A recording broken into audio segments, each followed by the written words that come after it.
Well, I think the price that people pay to be the person that you admire is just such an interesting frame to look at someone like Elon Musk. My mind is storm. I don't think most people would want to be me. The price that you would have to pay in order to be me is not one that you would. But you're one of the richest men on the planet, and you get to dance on stage and release cars that are bulletproof and put rockets in space and stuff. Well, yeah, but what about all of the baggage? What's the price? What's the entry price? He also appears to me to be hyper-conscientious, and I know people who've worked with him. Like, Musk isn't just a creative genius. He's also an extremely conscientious engineer, and really conscientious engineers, they have very interesting minds. I like talking to engineers because my brother-in-law is a great engineer, and when he understands something, Jim, when he understands something, he understands how to build it out of atoms, right? Like, he understands it at every single level. And Musk appears to me to be someone who's this rare combination of hyper-creative, but also hyper-conscientious. And I know that he works all the time. Yeah, does that sort of hypertrophied executive function help to wrangle some of the diffuse creative energy? Oh, we're going to put it into this one thing, at least for a while, and then we'll move on to another thing. Yes, definitely. Eric Weinstein's a good example of someone. I hope Eric isn't annoyed by this, but Eric is unbelievably creative, but he's not particularly conscientious. And so and I think he found an occupation where that works extremely well, because I don't know if he's still doing this, but he worked with Peter Thiel for quite a long time as his idea man, right? And Eric's an extremely interesting person. Musk is hyper creative, and as far as I can tell, hyper conscientious. And the conscientiousness does focus.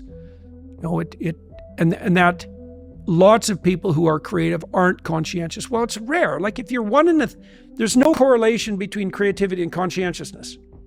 Okay, so if you're 1 in 1,000, if you're the most creative person in 1,000, and you're the most conscientious person in 1,000, you're one person in 1,000,000. And Musk is probably more like one person in 100 million, right? Something like that, maybe more, or maybe 1 billion, right? Maybe. Yeah, it's interesting to consider the changes that happen to people as well as their platforms, the scrutiny around them continues to increase. Obviously, this has been a journey for you over the last, nearly approaching 10 years now. Was it 2006? Was that still C16? 2016. 2016, yeah, sorry. How have you found fame change you? What's been impacted or changed due to the scrutiny and the surveillance and the adoration and the criticism? Well, the first thing that changed, I think, was that I saw misery on a scale that I hadn't really seen it before. I had worked as a clinician for a long time, and I worked with, say, 20 people a week.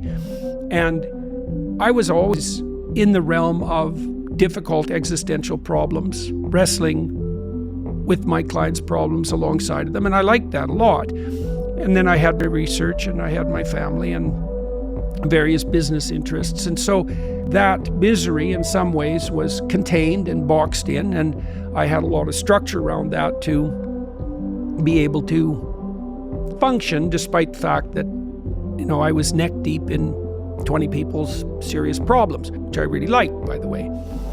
When I started speaking on a larger scale and meeting more and more people, this scale of demoralization really hit me. I didn't know